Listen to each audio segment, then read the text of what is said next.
Okay, we are recording. It is 4:01 PM, Tuesday, January 9th, 2024.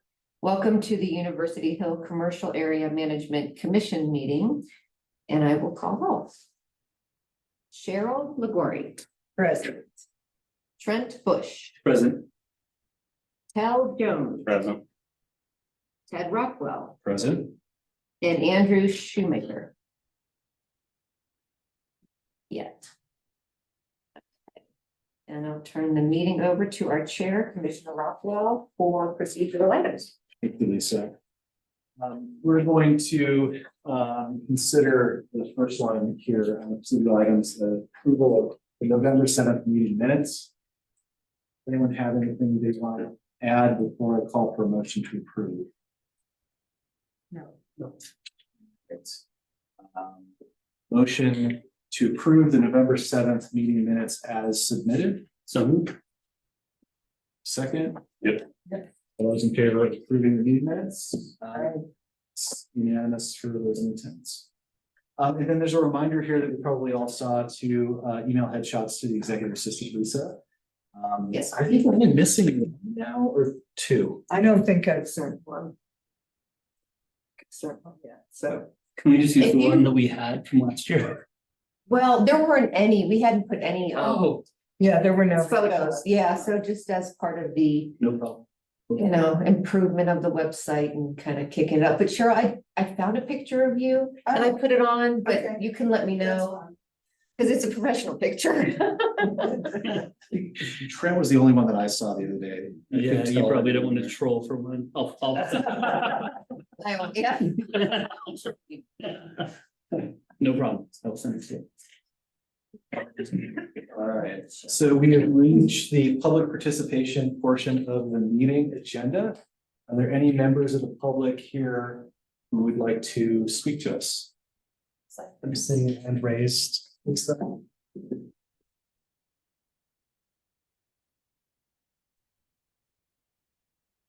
Good, Mary Alice. Mary, you should be able to unmute yourself. Yes, indeed. Can you hear me? Muffled. Can you Sort hear of. me? Yes. A little muffled. Sorry about that. Don't know quite how to raise the volume here. How, is that better? Is that any better? Yeah, let's go with that. Yeah. Okay, that's fine. I just wanted to fill you in on just a few little items from the University Hill Neighborhood Association. Nancy Blackwood wanted me to mention that we were looking forward to meeting with Jake and business owners. And she had written to the city council and received some encouragement from the mayor that, the city would try and go along with any efforts to keep things good, looking good on the Hill. She also said that Sue Ellen Harrison and Mark Meyer had met with the planning director last week regarding the parking program and strategy for the Marpa House residents, the new Ash House, that the Good Neighbor Agreement stipulates. She said that there are some disagreements with the interpretation of the use review conditions of approval regarding the number of visitor permits to be allocated. So that's where that stands right now. It's still in limbo. We have been working really hard for the last 3 months to get the city to address the problem of Lime scooters on the Hill. I mean, it's residential and people leave them in the middle of the sidewalk, and there are a lot of older people who can't negotiate around them. Apparently some progress is being made. Scott Thomas and Mark Meyer and Evan Thomas are working with the Transportation Micro Mobility Department to come up with a plan to ensure that the scooters are put in the right place. The last item is that one of the executive committee members of the Neighborhood Association, Valerie Stoiva, is sort of leading the charge on addressing the chalking on houses, historic houses on the Hill. And she has sent a letter to Barha to try and get a grip on this, because basically once a house gets chalked, then the kids next door want to chalk theirs, and it just keeps going.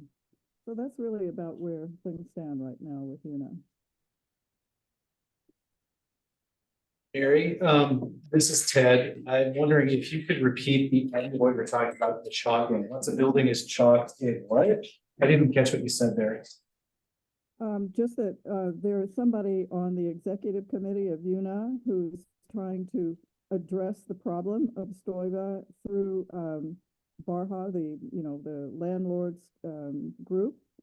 And basically, this is just a new campaign to try and get a grip on it, because it's getting a little bit out of hand. It's ruining, defacing the brick on these old buildings, and you can't power wash it off without destroying the old mortar.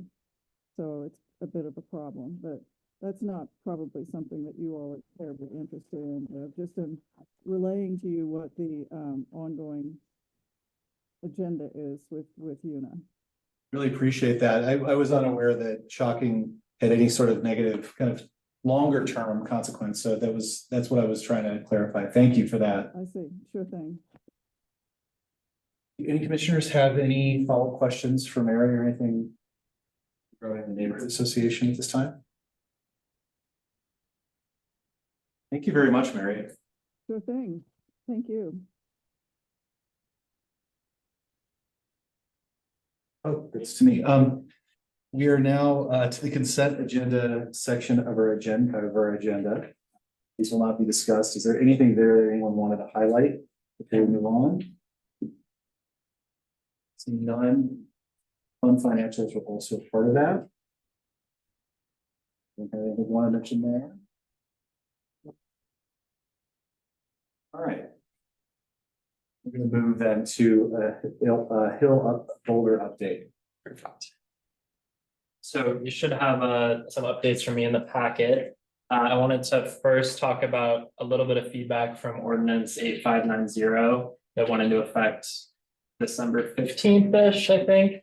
I sent out an email to the business owners with information about how to take advantage of the new rules if they so desire. And then I wanted to share a little bit of feedback that I got back from businesses. I only got kind of explicit feedback from about 4 businesses, but general sentiments is this is great news, a great step in the right direction for the Hill. So sort of half of that, and then half of a little bit of kind of disappointment that it's not easier to take advantage of it for existing businesses who are already on the Hill. This is a great thing for any business who's going to come to the Hill in the future, but for the ones that are already on the Hill, I had the owner of the Waffle Lab, for example, now called The Lab, who said they spent 10 months and $10,000 in legal fees and everything, getting the original use review process done, and aren't in a place to be able to do that again to take advantage of the new 1 a.m. or whatever it is close. So that's just some mixed feedback. Definitely still grateful for the progress, for the Hill as a whole, but a little bit of that sentiment of wishing it was easier for the existing businesses to take advantage of it. Second, I wanted to invite you all to the Hill stakeholder meetup next month on the 24th at 1:30 at the same location at the Crown Institute. Originally it was going to be on Tuesday the 23rd, and I had to move it for a scheduling conflict, but you're all welcome to attend. I want to focus most of the meeting on kind of brainstorming for 2024 and the future, and kind of opening it up to how we're going to prepare for the new hotels to come in. But we'll also have some updates at the beginning from ambassadors and CU and the city and all that. And if anyone has suggestions or requests for that agenda, I'm happy to hear those.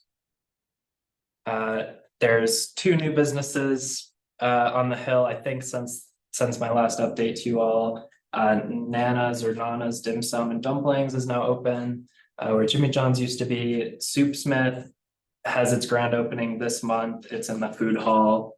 And then Saint Sneakers and Vintage, which was in the police annex.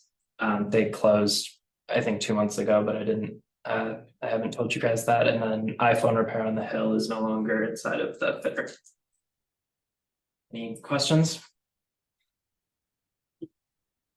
I know that the letter that Nancy sent, that, was just kind of watching the responses, and it seems like there's a request to activate as well as, and Regan's, feedback on the grant, is there any capacity or any discussion in that meeting that would at least start that process?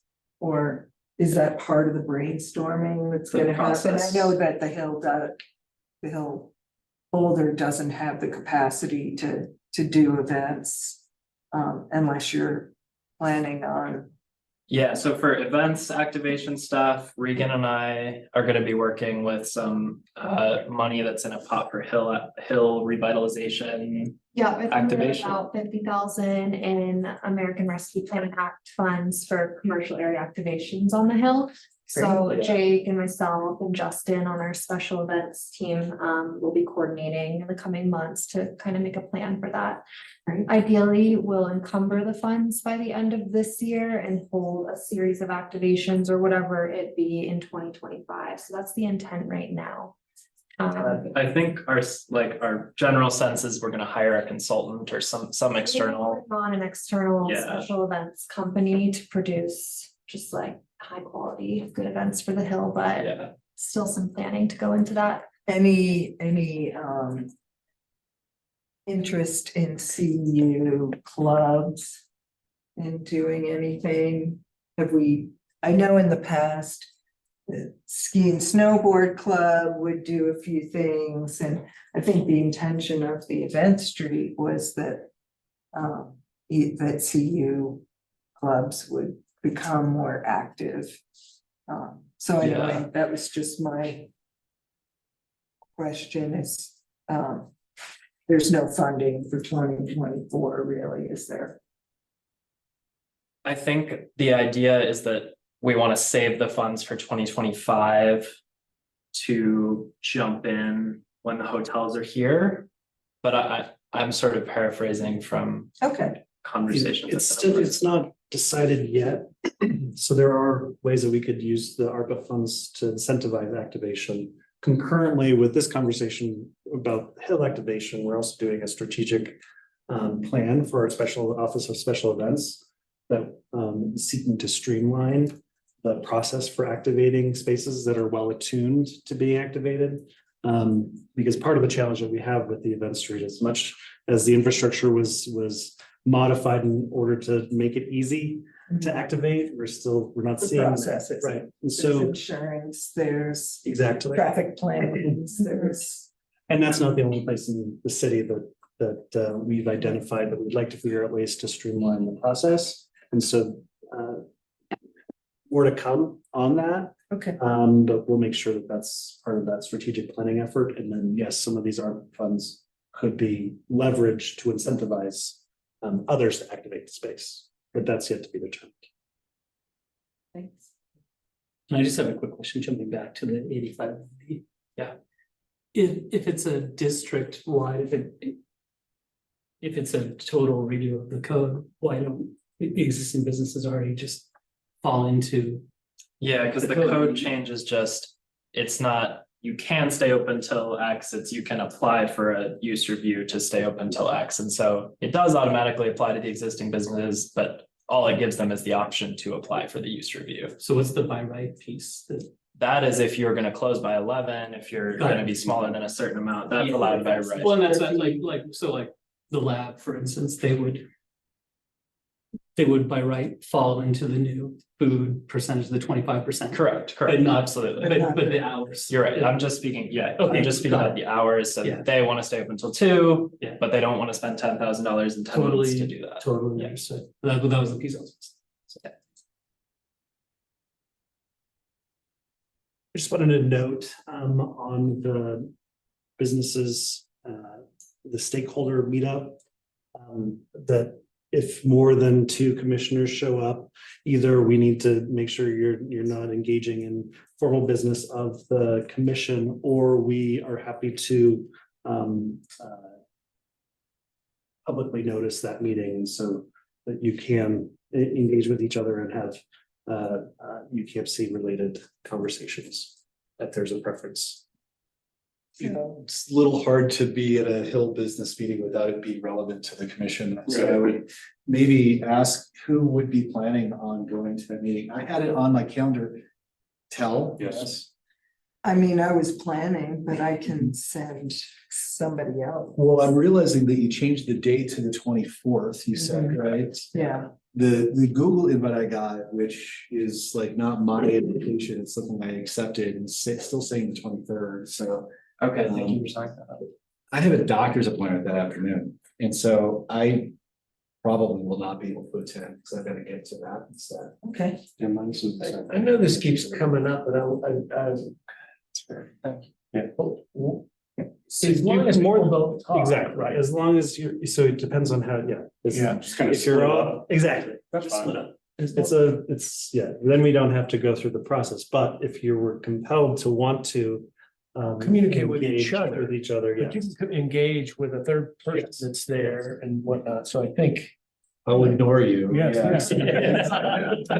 Right? Yeah, exactly. We were talking in unison. I definitely won't be there. Unfortunately. It feels like we may only have two there anyway, so, but Just I wanna- really appreciate the advance heads up on that again. Thank you. Anything else for Jake and the Hill business? I had something, but I'm assuming it's just for planning, so we can do that on the 24th. Okay. So. Sure.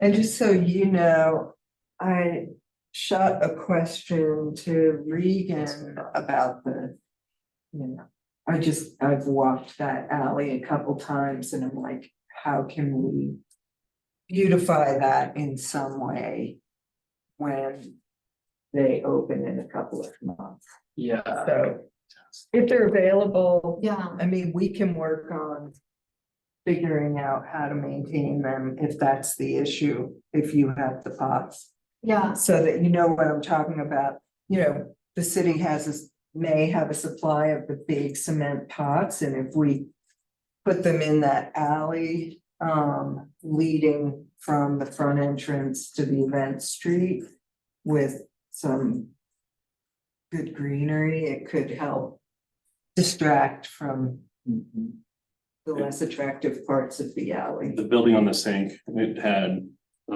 graffiti style. Have you seen it when you walk up the alley? The new Yeah, painting on the I alley. think we gave the artist the Fox money because he couldn't get access to put that on your building. Are you talking about the mural? Yeah. Yeah. That he did. Mhm. What's interesting about that is that I've seen no tagging on top of that, Yeah, which It's is nice. pretty interesting. It's good. So. But yeah, Yeah, if you go to Denver on that Tennyson, mhm. they did the same thing with all the murals, graffiti style and whatnot. It looks really sharp. Yeah, I was down there this holiday season, Mhm. but there aren't. Yeah, it would be great if everyone participated to have a mural on their building, but I think Mhm. the Fox paid for the one on your building. Mhm. And there is some kind of financial participation required to pay the artists and supplies and sure. stuff like that, so. Do we have any funding in that?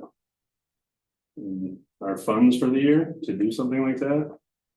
Be immediate and quick. It's really a landlord decision, Mhm. but if, you know, it just depends if landlords are willing to allow it. Yeah, I had Leah. Leah from Streetwise come to our meetup like a year ago or something and ask if anyone had an open wall that they'd want muraled, and I could do that again. I think if we pinpoint, like if we're targeted and reach specifically to the property That alley, owner yeah. where it could make sense. I think that's a really good idea. And then that with greenery, and then they don't see the, you know, So from the building, how far, I mean, what does the city own? Just the alley and is it like a 2-foot spacing? From the, There's not a lot of Building. space on the side of the alley, so I don't know whether the city could help us figure out, and then we can reach out to landlords if we need this much more space, but it would be great to know if the idea is even workable. Yeah, I mean, the public right of way is pretty narrow through there as far as where city infrastructure can just be placed. And then there needs to be enough space for dump trucks and Trucks and freights all to, that. freight to get through. I know that we do have the alley activation plan, not that we are going to be able to implement that by the time the hotel opens, but there might be some pieces that we can Well, resurrect. and that's what I'm thinking, if we can even get something ready for this spring when the hotel opens. what if we went about it and went straight out to Broadway? Not on the gas station's property, but on the sidewalk and then kind of right up and kind of directed people to go that way. Through signage or whatnot to alleviate the Right. alley for now. I guess it's just the alley is right there and it's so unsightly. That's kind of what I think you're talking Wayfinder and I saw what you were kind of talking about as well. So that could potentially be incorporated in that. So we do have flower pots in storage. I checked with our maintenance team today, and then I had suggested to you earlier, I would love to plan maybe a site visit and just walk the alley and identify specific areas that we think we could reasonably place a flower pot, and then Okay, I'm happy to. that would be great. The planning department or whoever it be to see if we are allowed, we have the space to do it. It feels like what we're talking about here is sort of a both rather than an either or. Or if the alley is offline, then we know that there's another option there that we should be pursuing to try to do something. Because the last I heard, the hotel is going to be online here by the end of March. Is that? Yeah. I heard Still- mid-March, right? Yeah, I mean, we are up against it, so I'm just thinking quick, easy, temporary, potentially, or some way to beautify it for the spring. Because it will be used probably for conference on world affairs and there will be a lot of people. So we can talk, I think this is actually on the agenda later for more revitalization. Sorry to So this is take us off topic. still, yeah, it's still on our agenda, so we can pick that up, and I think that there's plenty that was proposed through the work last year that we want to keep moving forward that falls into all these categories. So what's the low-hanging fruit that we can pursue in the very near term to help with these issues? Thanks, Chris. Anything else for Jake before we move on in the agenda? So that discussion, thanks Jake for that update. We are now to matters from staff, the Community Vitality Annual Work Plan. All right, good segue. Let me share my screen.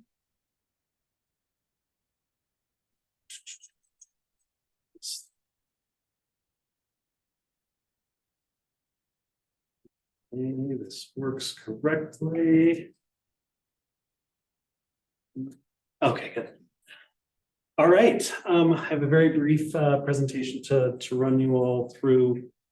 First, what we really want to highlight of some of the things that we're proud of from 2023. We had a very, very, very busy year on all of our work areas, and we have another very busy year ahead of us. But I wanted to remind everybody that all the work that the city does falls within the sustainability, equity, and resilience framework. These are some key goal and objective areas in the area of safe, healthy, and socially thriving, livable, accessible, and connected, environmentally sustainable, responsibly governed, and economically vital. You think back about 15 years ago, there was this whole movement of triple bottom line, social, environmental, economic. Boulder takes a little bit farther. So we've got these main objective areas that we might want to make sure that we're thinking about in all the work that we do throughout the entire organization. So including community vitality. Within that, we have the Boulder Valley Comprehensive Plan, which is our long-term vision for how our community will develop over the years. And then within that, there's a lot of ongoing work when it comes to building our city's budget, individual department work plans, strategic plans, master plans, area plans, our capital improvement plan. So, but everything is fueled by the goal areas of the sustainability, equity, and resilience framework. In community vitality specifically, you've heard me say this before, we have 3 strategic pillars that represent our unique work in the organization. Their cultural vibrancy, so that's our Office of Arts and Culture, the Office of Special Events. We have district vitality, that's our management of the city's general improvement districts. In our commercial areas, there are 3, and then access for all. That's all of our work in the area of access, parking management, access management, eco passes for employees, TDM tools to change the way that people are accessing our special places. Those 3 pillars work really closely together to help our community be as vital as possible.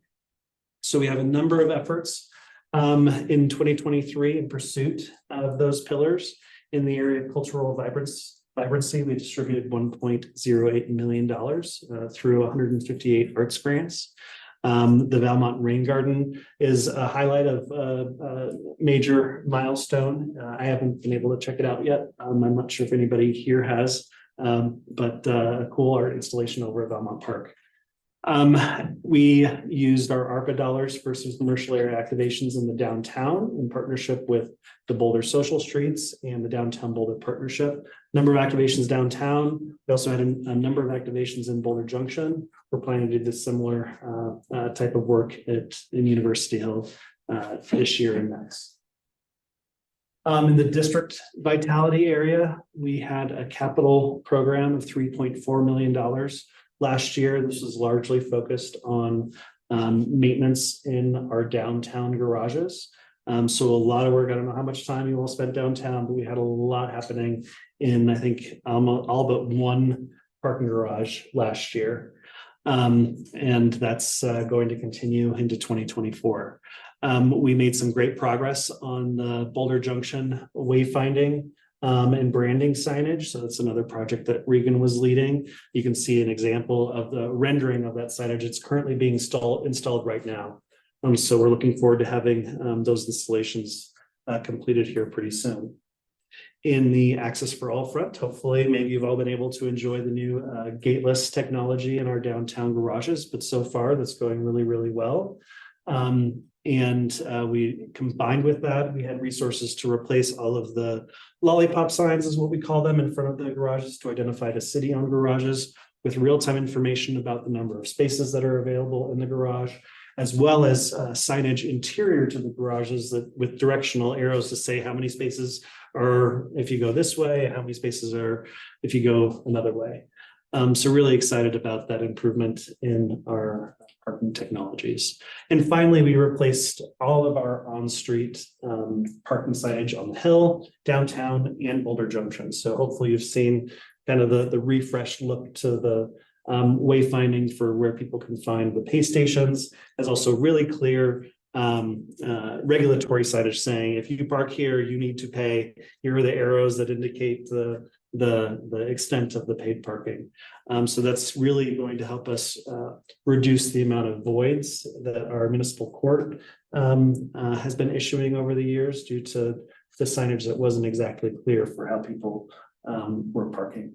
That's just, I skipped over University Hill revitalization efforts. So happy for all the great progress we made in 2023 through the ULI effort, and then making really rapid progress with council and the planning department on the land use changes that are really going to help set us up for more success in the future. So we want to maintain that momentum. We have a lot more work to do, and we're going to be hearing a little bit from Regan after this presentation on what's coming up in that work.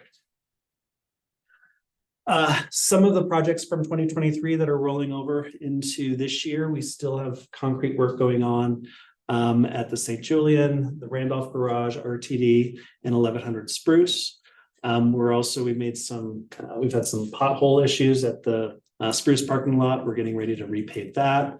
Regan is continuing to lead the development of our affordable commercial pilot program. Ongoing work with University Hill Revitalization. We also continue to be offering the outdoor dining pilot program. And that is on Regan's plate as well. Your name's coming up a lot. I don't know if you're doing. So thank you, Regan. We're also working to improve the tree canopy in our general improvement districts as well. We've done a lot of work over the past couple of years on the hill. We're also wanting to do more of that work in the downtown area. Some things that are upcoming, some new stuff. Now that two-way passed the new sales tax dedicated to arts and culture funding, we are working to scope an update to the community cultural plan and continue engagement with the community of establishing priorities and expectations for how those dollars are going to be spent. We're certainly anticipating the last bullet point here. We're going to continue to do our regular arts and grants funding, but we now have additional resources that we want to understand how we want to program over the 20-year life of that new tax. We are, I mentioned earlier, this special event strategic plan that's underway. So you'll all be hearing more information about that in the months to come. That's been, I think they kicked off in November. So that's all going to be finished up here in the next few months. Our arts and culture team is doing an audit of all of the public art assets that we have throughout the city. We inherited a lot of art that was owned by the library when arts and culture was housed at the library. And so we needed to get an inventory of all that so we can have a digital inventory of everything that our team is now managing. It seems like a small thing, but it's a big thing. The city owns the building that the Dairy Arts Center operates in. We had a 20-year lease with the dairy that is needing to be renewed. And so we're in negotiations with them on what the next 20 to 30 years is looking like for that lease. I would like to say that we are really close to getting that wrapped up, but we'll see.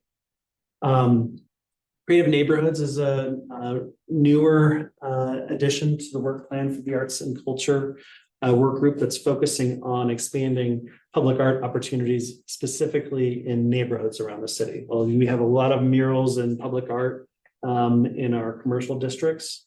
This is working to expand using some ARPA resources, expand that into neighborhoods more than we've seen previously.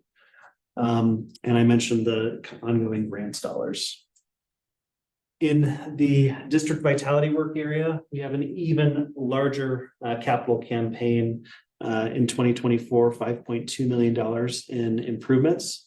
That includes an assessment of all of our existing capital assets to plan out the next 10 years of our capital improvements needed for our district-owned facilities. In our downtown garages, the 1500 Pearl garage, we're replacing the HVAC system as well as the fire suppression system. 1100 Spruce, we have some platforms that have deteriorated that need to be replaced, and we have to replace the fire suppression system there as well. At the St. Julian, we have some stairs that need to be replaced, and we're going to put in a new traffic coating to reduce the amount of deterioration we've been seeing in that garage. We are also planning for the 50th anniversary of the Pearl Street Mall investments. With that coming up in 2027, we're working with the Parks and Rec Department and planning and the community and envisioning what are the improvements we want to have ready by the 50th anniversary, and then what's the bigger vision for what the mall is going to become over the next 50 years. So more work coming down the pike in that area. We're also working to update our mobile vending cart program, which primarily has been downtown, but we also have the opportunity to pursue mobile vending carts on University Hill. While we love and appreciate our current mobile vendors, we want to make sure that that process And that opportunity is accessible as possible to as many people as possible to support our broader strategic goals of the city. So more to come on that. We also have some dollars to underground power lines in the downtown district using CAGID dollars. We are programming that over the next 5 years. We need to do an inventory of all the power lines downtown and prioritize which power lines are going to be undergrounded first, and maybe we can couple that with other capital projects that need to be happening. So another big project. Last but certainly not least is a general improvement district alternatives analysis and capital planning. So each of the districts that Community Vitality manages are in different places when it comes to their fund health. The amount of funding that the property taxes are currently supporting, and the long-term capital planning for those funds. So as you know, on University Hill, there's been a lot of conversation about the 1.7 mils only produces $38,000 a year, which does not get us to where we want to be. We also have money in the bank associated with the sale of Pleasant Street lot. So we have some work to do as part of this alternatives analysis and capital planning to project that out and decide how we're going to move forward. Downtown, we have paid off all of the debt, all the bond debt that has built the St. Julian garage, the 1500 Pearl garage. There's an opportunity to either adjust the mill levy rate to relieve some property taxes for downtown businesses, or we can, on the other end of the spectrum, is envisioning the next 20 plus years of capital investments in the downtown and prioritizing that, understanding what that is, and planning that out. So, and then at Boulder Junction, similarly to downtown, we paid off all of our debt. The mill levy, if you are in both districts in Boulder Junction, you pay 15 mils on your property. So there is a desire to adjust those mill levies down, maybe combine both districts into one, and adjust the mill levy down to a place that still allows for opportunity to pursue possible transportation related improvements, but without such a burden on commercial properties in that district. So anyhow, that's maybe a long-winded summary of that specific project. We will be engaging with consultant help with that. Matt Shazansky, who's listening in, and Regan will be helping to lead that conversation as well. And then in our Access for All pillar, we have we made big moves with our going gateless this year, which is very public and noticeable change to operation. This year, we're working to replace our integrated parking management system. This is the whole backend system that allows our on-street parking pay stations, Park Mobile coming from your phone, all those technologies to communicate directly with our parking enforcement team to make sure that the moment that you paid for parking, our parking enforcement team knows it and doesn't write you a ticket. If for whatever reason you haven't paid for your parking, the moment that you get a ticket, that information needs to go directly to the municipal court, where if you want to contest that ticket, you can do so in real time online. It's also our permit sales system, so our point of sale system. Those of you that manage point of sale systems, you know how complicated these things are. So we are planning to replace that in 2024. We have a number of proposals. We've already gone through an RFP process, and we're in the process of interviewing the finalists. And so that'll be a big lift, probably not so noticeable to our customers, but it'll be a really big change for our internal work groups. The Communify pilot is also getting ready to be underway. Might be able to hear a little bit from Regan. Is that on their agenda? It's not. Oh, Happy to okay. update people on that. Well, this is targeted to downtown and Boulder Junction, where since folks have evolved a little bit from the EcoPass, and we've had significant cost savings with the EcoPass since RTD has lowered their fares and people are taking transit less. We're exploring new ways to encourage and incentivize folks to choose other modes of transportation. So it's not just focused on transit passes, but car share, e-cycle, Other possibilities, and Regan can give you the rundown. So we're doing a pilot in the downtown in Boulder Junction. That if successful, might be able to be something that we can expand to the Hill when resources allow. We're also doing a comprehensive review of all of our parking and access products. So as we're replacing this whole back-end point of sale system, and since we've moved to gateless technology, it provides us an opportunity to rethink some products that had existed associated with our old technologies, to rethink maybe we can explore new ways to allow smoother access for folks who want to either come to the Hill or downtown or Boulder Junction.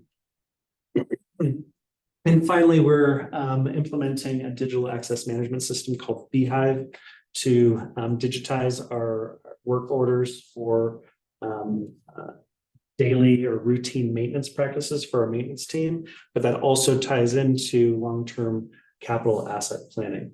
So we've still been kind of in the 20th century when it comes to some of our operating procedures for our maintenance team and identifying who's doing what when on a regular basis to keep all of our facilities in good working and clean condition. And so we're working to digitize that this year as well. So just a few things.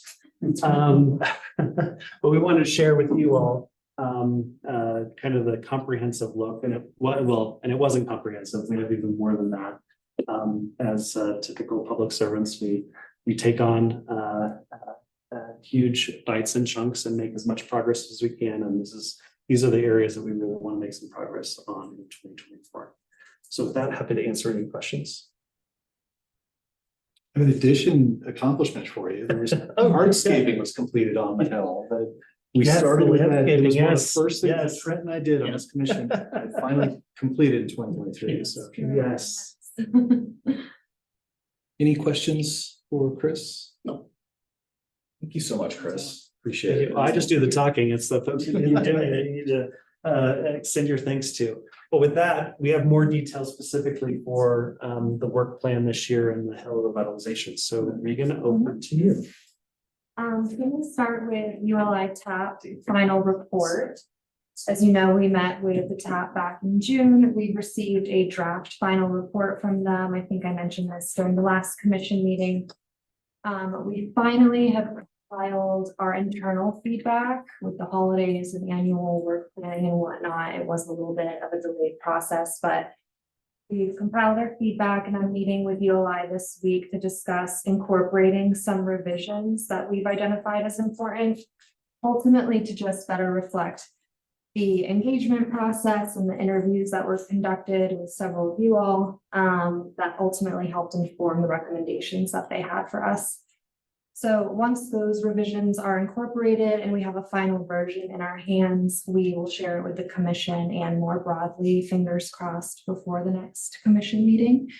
But just know that we are making progress on that front.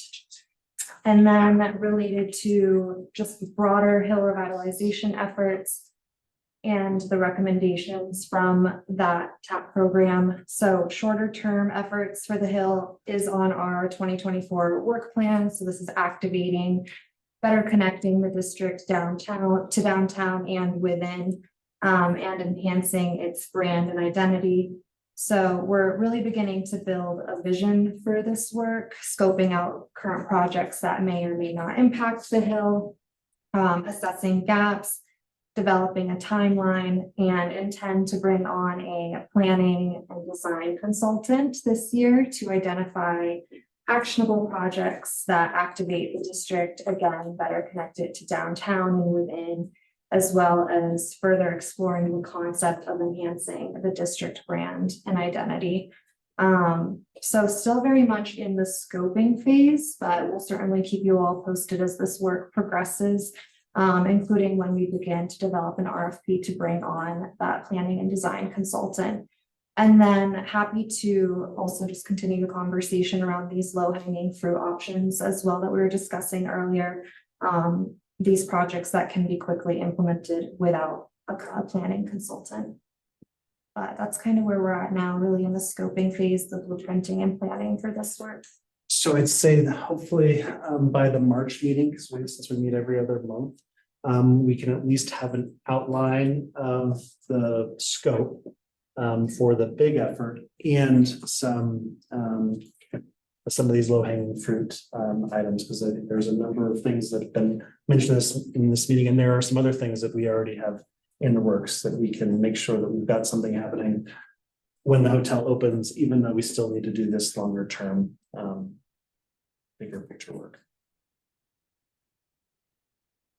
I have one, and I should have asked this when Mary was talking, but in that letter, there was a comment about the city revitalization person, which used to be Sarah. I think Sarah was more the scope of her work was specifically the Hill, Yeah. and that's not your scope of work. Right, so Right, it certainly includes the Hill, but it also includes the the Hill, other but it's not special districts, dedicated right. to the Hill. And that transition had I actually think that happened. might be an Yeah, that's important one of the things that I distinction. wanna clarify with Nancy when we meet, just Okay, I who's just, actually I working on. thought about that when I was reading it, but then as you were talking, I'm like, And that transition, difference. actually was subtle, but it had actually happened before Sarah even. before left. Sarah left, okay, But because she had been hired as the University Hill redevelopment coordinator, right, by the time she left, her position had expanded increased to. in scope, Yeah. okay, And because the position was, it's general fund funded, so not funded by the district specifically. And the position was charged with largely the Hill Hotel effort and some of those key things. And so once those have been completed, the priorities. no, that makes But sense. there's trade-offs there, of course. You had a sunset on it, as I recall, because of that job that she had at first was created to jumpstart the Hill. And we wouldn't even have anyone service on it anymore, but for the fact that then they kept it rolling. Yes. Yeah. And thank you.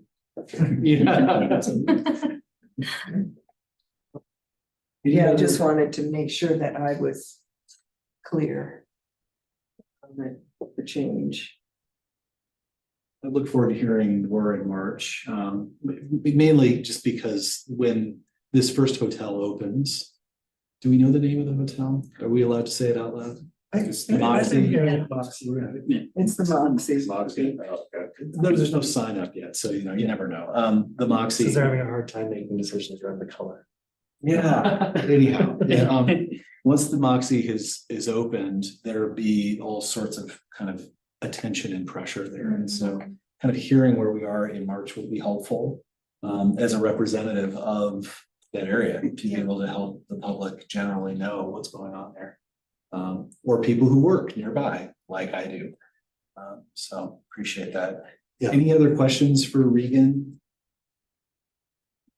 Thank you for your work. Do you, I haven't jumped back into my email in a few hours, so, I'll reach out Yeah. to you about a site. Available visit. times and we can. Anybody, as long as we don't have to. As long as, would you be interested in Yeah, I in included joining you on that? on any. Yeah, I think that would be great. Sounds good. Thank you for checking too. Of course. If there are no other questions for Regan, we'll move into the commissioner recruitment efforts update.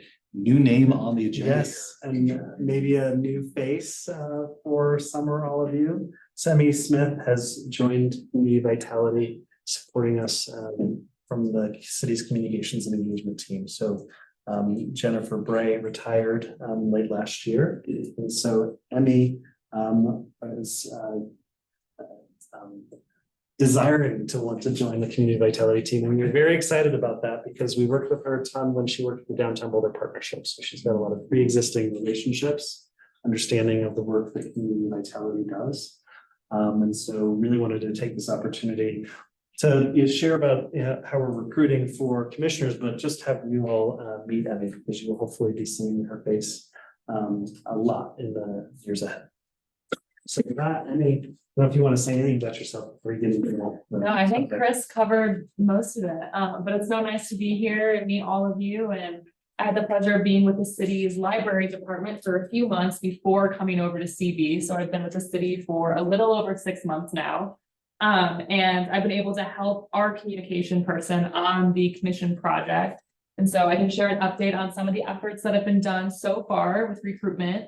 I know that on this specific commission, there's at least 1 seat opening up next year. We might be recruiting for 2.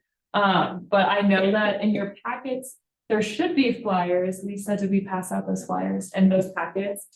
So please feel free to distribute that flyer with your network, anyone you know that might be interested in joining the commission. On the city side of things, we had a press release that went out earlier in December, and that got sent to all of the city employees, council members, media contacts, and all of our community partners. And so that was a really broad way to share out the message. We've had call outs in the city e-newsletter that goes out to over 10,000 people. We've had call outs in all kinds of city social media posts on the Nextdoor platform, on the volunteer cooperative newsletter. So that went out with that specific volunteer framework, asking people to volunteer their time with the commissions. And then earlier this afternoon, there was an Inside Boulder News interview that happened with a commissioner on the Downtown Management Commission that will be aired later this week, but to kind of share the perspective of a community vitality commissioner and what it's like to be on one of these commissions. And then Arts and Culture has also been sharing it on social media and in their newsletter, highlighting all of the different CV openings for commissions next year. And that application is open through Monday, January 29th. So please feel free to keep sharing it on your end through then. And the city will certainly keep sharing it out on our end. So yeah, it's 2 positions because Cheryl, your seat Expired last expired, year, but or graciously continued to almost serve. almost a year. Yes, and so continue to recruit for that that seat. If it happens, it Expired. happens. If it doesn't, so know that. Did But we I get- do have a question. It's still true that the person has to reside within the city of Boulder. For the at-large seats, both of the seats that are being recruited for UCAMC need to be property owner representative. Right. If you are a property owner representative, Lisa, we might need to confirm this with the clerk's office. I don't know that you need to be a city of Boulder resident if you are sitting in a seat as a property owner or property owner representative. Does that make sense?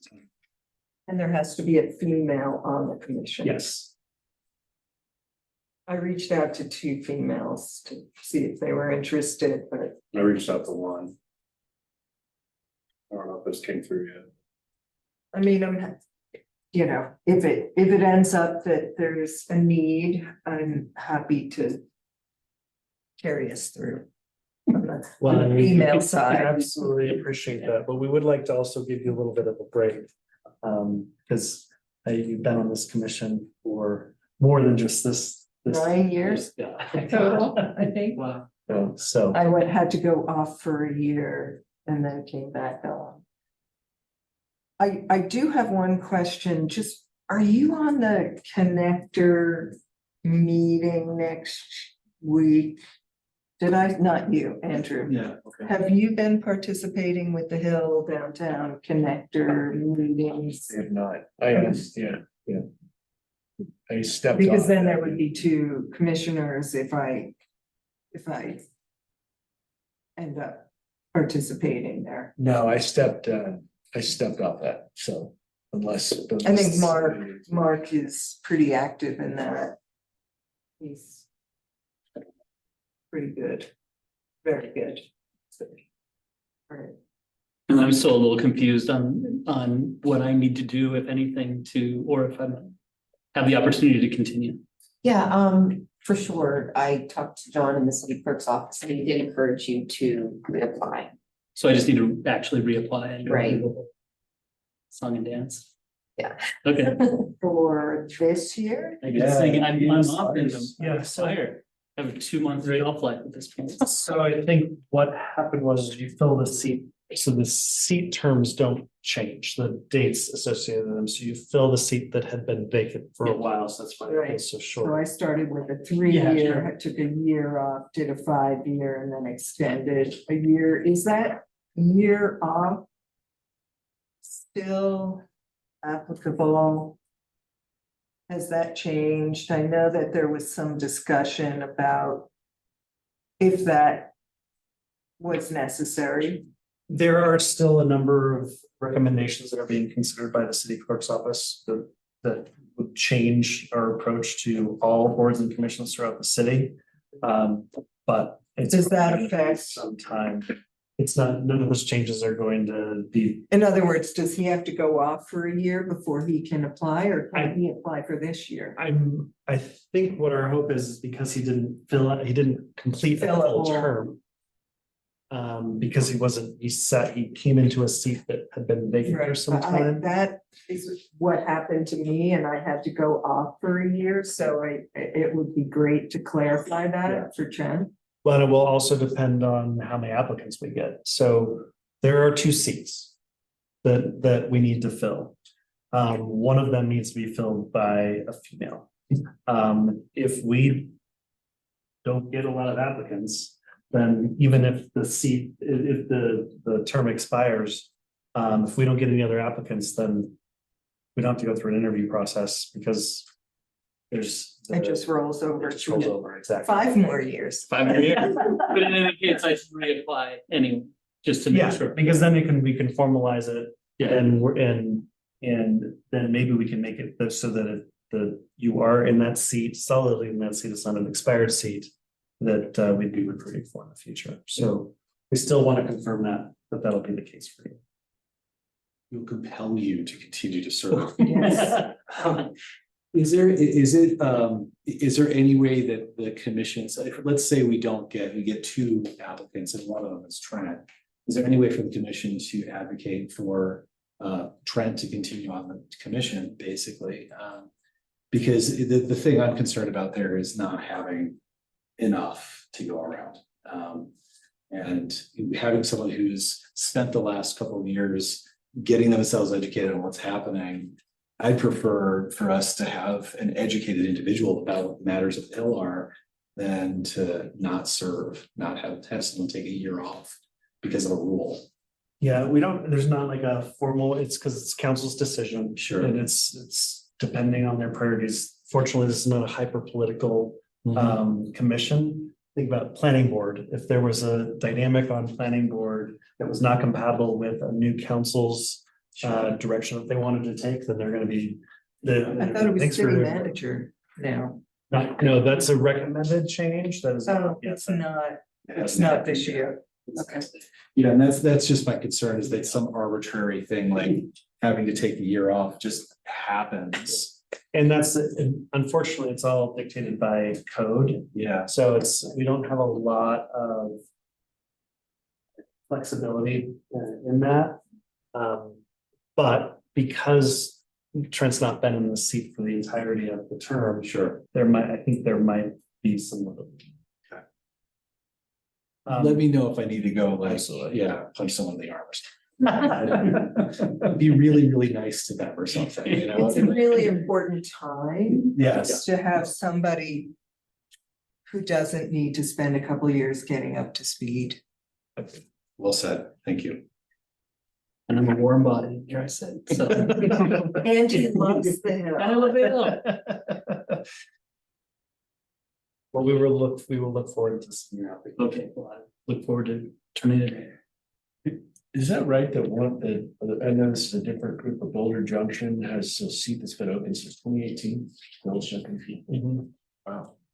Well, we have it's an even smaller district than UJ, so we have had a heck of a time, and there's 2 commissions, right? So it's right, you need to find 10 people. for two commissions, and it's been challenging. Any questions or follow-up for Amy? Anything further around recruitment efforts? Oh, I guess I'm assuming, especially with the new hotel, I mean, is there an outreach going to those folks as to whether they might have somebody? Yeah. It has been discussed in the past, and I think that's certainly worth making sure that they're aware of the opportunity. Okay. And have we put something out through the Hill Merchants? I have not, but I'd be happy to. I'm sure we do that as well. I talked to Danica specifically to have her mention it as well. Okay, good. That makes, yeah, ton of sense.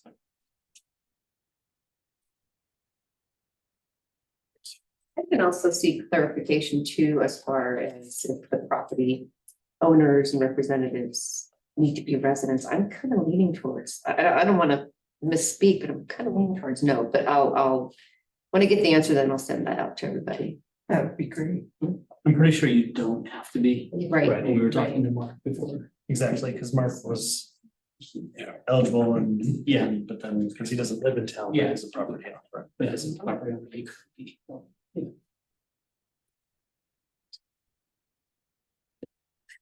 All right, anything else in matters from staff that needs to be addressed? Or we move to matters from commissioners? Anyone have anything they would like to bring up in this section of the agenda? Yeah. Where do we start here? I figured out how much I'm taking in yearly on compounding interest from selling the property, so I don't need that answer. So I know that we're gonna have this report later in March. What kind of things do we have and that we know that we're gonna do as far as getting people from the Moxie up to the hill? Is it signage that we know we're gonna do? Are we doing any painting of sidewalks to lead people up? So there's not a defined plan right now. Parks and Recreation is leading the civic area master plan phase 2 implementation, which includes some work around the parks owned arboretum space. And so that is work that is happening right now. So that is a part of it. It's certainly not the only part. I'd say that what we can do is certainly explore some of these lower hanging fruit. One example is we already have all the pedestrian lighting that went in a number of years ago along the 11th Street corridor.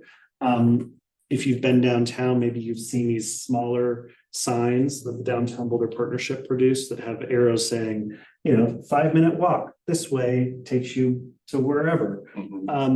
One thing that we are considering is how do we expand that it's a small thing, but it's appealing to pedestrians, and how do we use that type of approach to expand beyond just the downtown up the hill on a few different routes here in the very short term.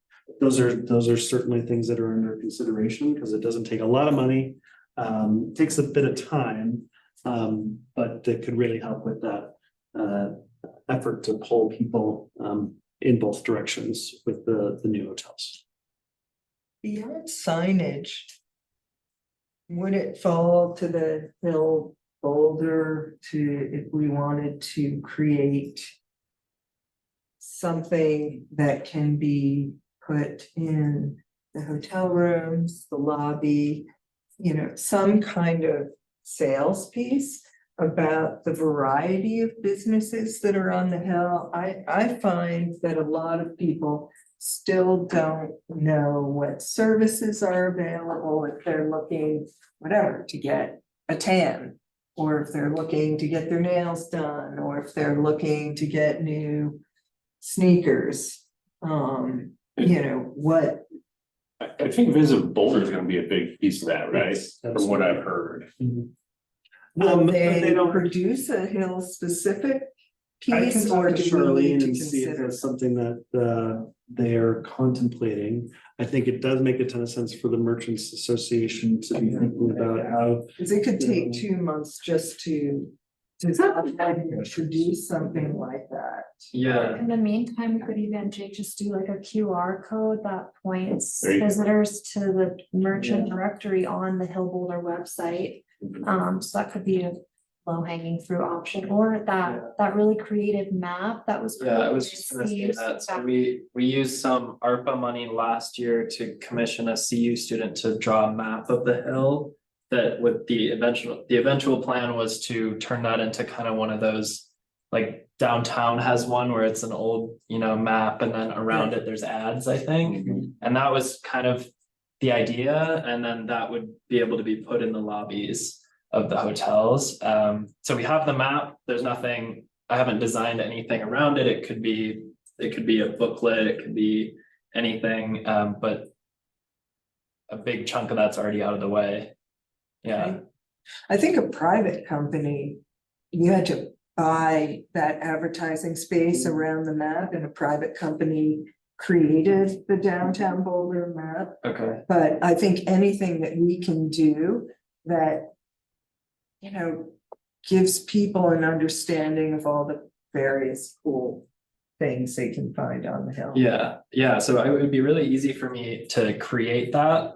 We just don't necessarily have any funding like Right. earmarked to print or distribute or continue to keep printing it. But that's something we could potentially explore with activation What if it's- funds, or QR. If it's a QR code, wouldn't it be a digital map at that point?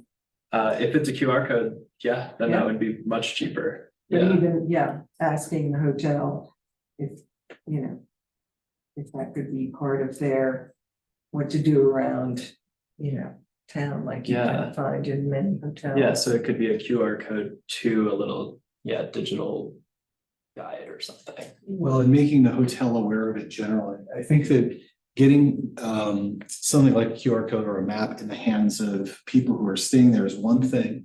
But having the hotel aware as well for concierge services and other service workers, so that they're aware to be able to do the same kind of thing. This comes up from time, we're talking about it right now. What's the best way of making sure that we're getting the information into the right property owner? Who's running the relationship with the hotel essentially? Well, there is a general manager. Hmm. And maybe, a contact through you would be a great way to go to Do you have start. that, do you have a contact for the, Yeah, it was from Danica, and I'll have to dig for it. okay, So They need Jake that. and I were exploring, we're trying to nail down who the contact is there, and I think they're still compiling their leadership team. That's what I was last told a couple weeks ago. Okay, And yeah, that we've they've been been. bugging them about trying to Yeah. find who's the contact, yeah. because I remember seeing something because somebody was interested in. I remember an email, I think, with you and Yeah. Danica and Charlene or something, yeah. Yeah, I can look for that too. It seems like it's a really critical component to all of this is, It is. right, that relationship we'd have to leverage no matter what. And whether- even maybe a welcome basket of some sort that goes to the concierge and the general manager and, some key people. I think with the merchants who are active and willing to maybe put a little money toward a budget for something like that, because the Hill Boulder isn't a membership organization, but there are some of us who understand the urgency to not miss an opportunity like this. Right. I agree. And I have that on my notes. I was actually thinking about coming up with some kind of campaign after our meeting. Where we can have business owners invite the general manager and or whoever else, the owners, and get to know them, and whether it's up at the sink or whatnot, something that we would just fund ourselves and. Yeah. Just get them up to the hill and face to face introductions. Yeah. I think it'd be good. Just gotta- Yeah. Okay. Yeah, it's almost here. Did you say March and March? I thought it was mid-March last I heard. That's what I heard. It too. doesn't look like It, it, but I don't They've know, been, they've been. I know they taking can a bust it long out quick, and yeah, it's, depends on the weather. Yeah. yeah. I mean, pretty much everything that needs to happen outside has happened now. I think all the glass has gone in even. Yeah. There's maybe 2 broken windows they've got to fix, but yeah. March does not seem. Good. And also just thinking while you're typing away over there, you know, there's something to be said for local people to give a, what's the word I'm looking for? Like a testimony or I had the best meal or the best time, or I got my, you know, using the services that are tied to people. To engage rather than maybe a list of things, some kind of engagement For the guide, you mean? For the locals guy. for the locals guide. I love the QR code because we use QR codes a lot. For tickets I like that idea. and things. Well, it feels like, On posters, we have a QR code, boom. feels like that bigger opportunity, not just for the services, but also for people who aren't necessarily looking for services, but just want a little bit of local Yeah. area Flavor. history. Yeah, There's so much up there and, Yeah. and they used to do, I mean, there used to be an organized hill walking tour and that kind of stuff. It's long gone now. But to, you know, integrate some of the, and this is maybe longer term thinking, next couple of months, but Yeah. longer term path to actually do just like a QR code, just a self-guided tour kind of thing. Talking about this stuff would be really interesting and pretty doable, yeah, especially digitally. It's yeah. not expensive anymore. So Yeah, I That's pretty definitely quick. like that idea. so that would just give people who aren't looking for, like, where can I get a pizza? Yeah, You know, why should I go out of my hotel and go kind of explore? definitely. Yeah, that sounds good. And a So, connection then to CU, because there'll be a lot of people staying there that maybe don't even know CU is there. Of yeah, course, the conference center people will, but he'll, you know, Moxie people, maybe they may be coming here for the first time and just Yeah. get a little lay of the land. Did they know that they could get to the university Yeah. without having to cross the street? Maybe, I mean, maybe they Go don't know through any a of that. tunnel and Who stuff. knows? Yeah. yeah, so I think shortest term QR code link to our directory, next shortest term QR code with a link to a digital guide that's a little more designed and has some testimonials.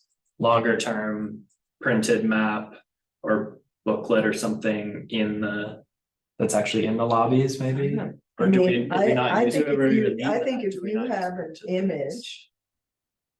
With a QR code, you don't even need a Okay. printed piece other than that. Yeah, what if you changing it? Yeah, Change it. yeah. that's Digitally. that's true. It's not environmentally friendly. So what This we is the- can commit to do is check in with Charlene at Visible to see what they have contemplated. And certainly explore what, and it's, I want to make sure Jake does a good job of maintaining boundaries between his role in community vitality and his role in supporting the Hill merchants. But we certainly are wanting to help the Hill be as successful as possible. But also doing that in thoughtfully efficient ways as well, in understanding how people get information these days versus how they used to. And let's make sure we're spending our limited resources in the most effective way possible. I have one more question. When do you, will we have a final 2023 kind of budget to actual report for the March meeting? Yep, that'll be, Should I still be in the March meeting? yes. But yeah, you'll definitely be in the March meeting. I'll be in the March It won't be meeting. till the May meeting, the new person might be, or people might be seated. So you can see here the 2023 year to date. So that's, we still have to close out December, so that will adjust slightly, but because of the fund challenges, we certainly have been working to keep our expenses below revenues. And so hopefully it's not going to shift too much from what you see here for the the year to date, but it will be slight. Okay, thanks. One more question, 14th Street parking lot update, is there any updates on that? So that's related to after the ULI Okay. work. Okay. So it's all related to our near-term strategies, certainly not gonna be turning dirt. Yeah. In 2024, but want to explore, especially during lower parking utilization months. What are some other things we can do in that space that are drawing people to the hill, because they're interesting and exciting and innovative. So that'll be part of this conversation.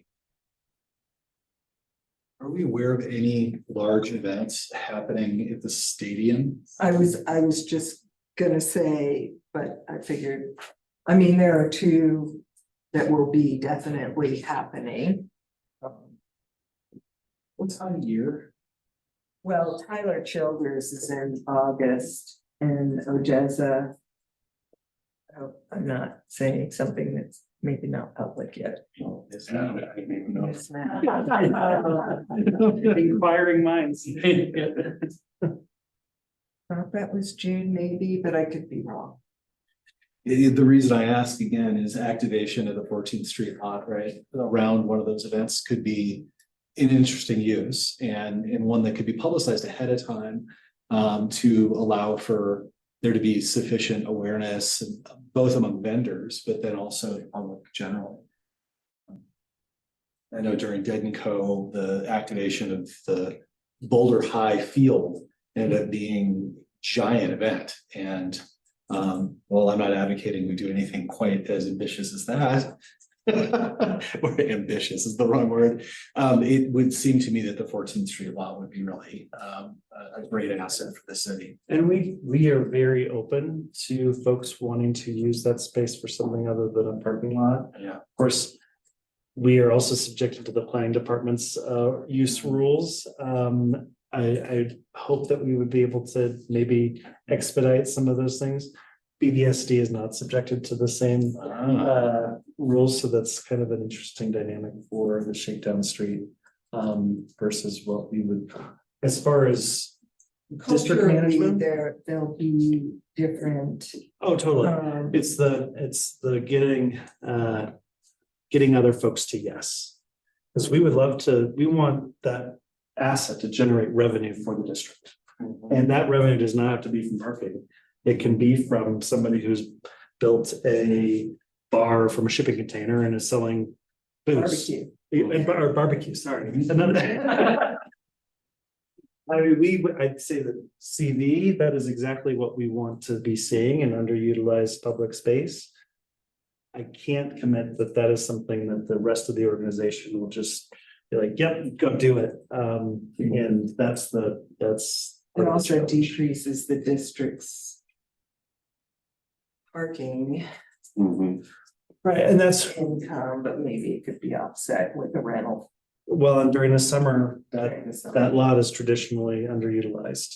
Not that that might change a bit with the Hill Hotel, maybe the demographics will shift and it was gonna be a high demand lot. But it's how do we best optimize the utilization of the space, whether it's for parking or something else. Given the ULI, panel suggestion, which included, being flexible with that lot, is there a way to get, whether it's an ordinance or something else, to be able to expedite or loosen those the fact that BVSD is more flexible than this, or faster than the city, and this is an important thing for the Hill. Is there a way to get an exemption for that lot or something that allows a different process or a faster process?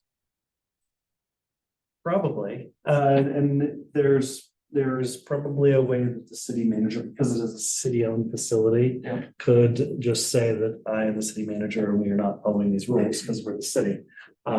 So that's certainly a possibility. I'm not going to commit Mary to that in this meeting, but yes, there are ways to cut through, for the city to cut through its own red tape. Is there a way to maybe a March meeting explore whether that's? I'd say that's part of the Is that part of it? low hanging fruit of things that we want to explore. Okay. It's certainly one of the things. think insurance is a key component and who insures an event on city property. Something to think about. Yeah, and that's certainly something that we're used to. And yeah, we would just be subletting to somebody who's activating the space. And that we would need to clear through a lot of red tape to allow a private operator to do whatever the thing that it is. So there are paths. And every one of them has bumps. But Well, if we figure out the bumps for these special events over the summer, where my head was going with that is next year's football season as well. And again, bringing up like, oh, that's an in-demand parking, space and all of that for perhaps. But if we're successful in figuring out how to smooth the bumps, we find ourselves in a situation where maybe over the summer we tested the concept and it works. There may be real opportunity to do something this next football season. We thought it was nuts this year. It's going to be nuts again next year. There's some really important things happening around that football program right now. And I anticipate next year to be a fairly well-trafficked season yet again. To get people to come to the Hill during the football games, I think is going to be, or before the football games, that could be a really active area to help get that done. So just again, brainstorming, bringing things up. Yeah, I mean, would it, and again, maybe this is too in the weeds, but you've got tailgating at the school, but it's almost wonder if there's a business district kind of people would, I'm assuming would be love to tailgate there as well. And probably pay more than people would pay to park there. And then we'll bring all those people. Yeah. of course, that well, in the 14th Street lot, certainly that revenue would go to the district, on street would go to the general fund, but not that we wouldn't want more money for the general fund. So I'd say that there's certainly a lot of possibilities. And some with bigger bumps than others. The football team themselves broadcast the games at Franklin Field right next door to the stadium. And I know that I ran across at least 2 impromptu tailgates at one of the games where people had a television set up in the back of their truck in one of the parking lots.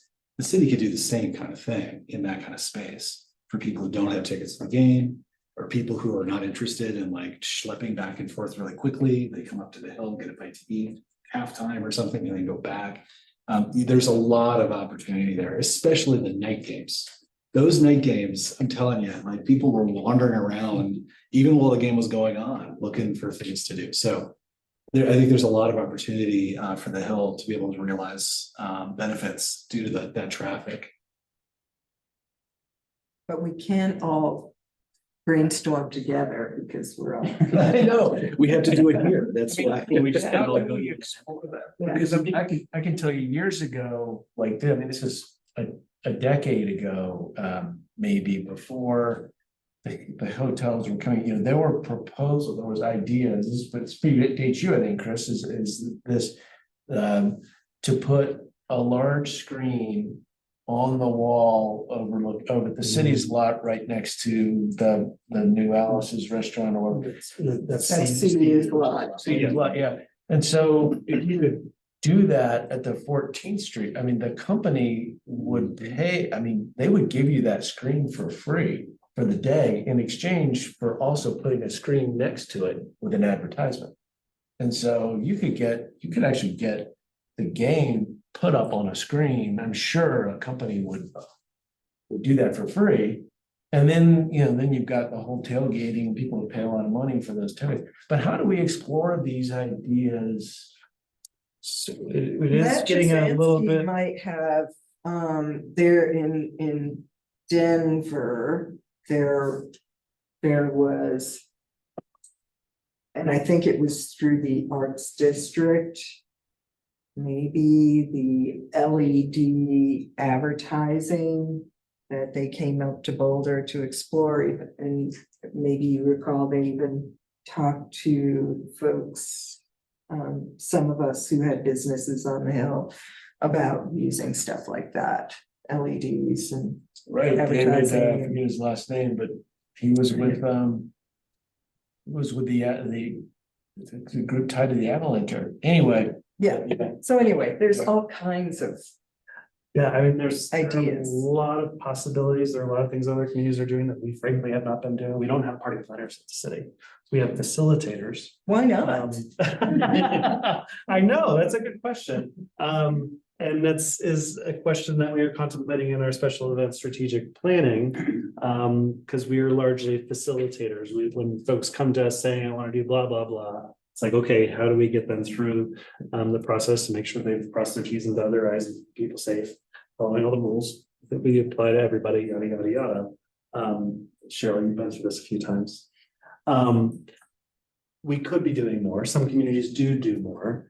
It just has not been something that's been resourced up till now. It doesn't mean that it'll never be resourced.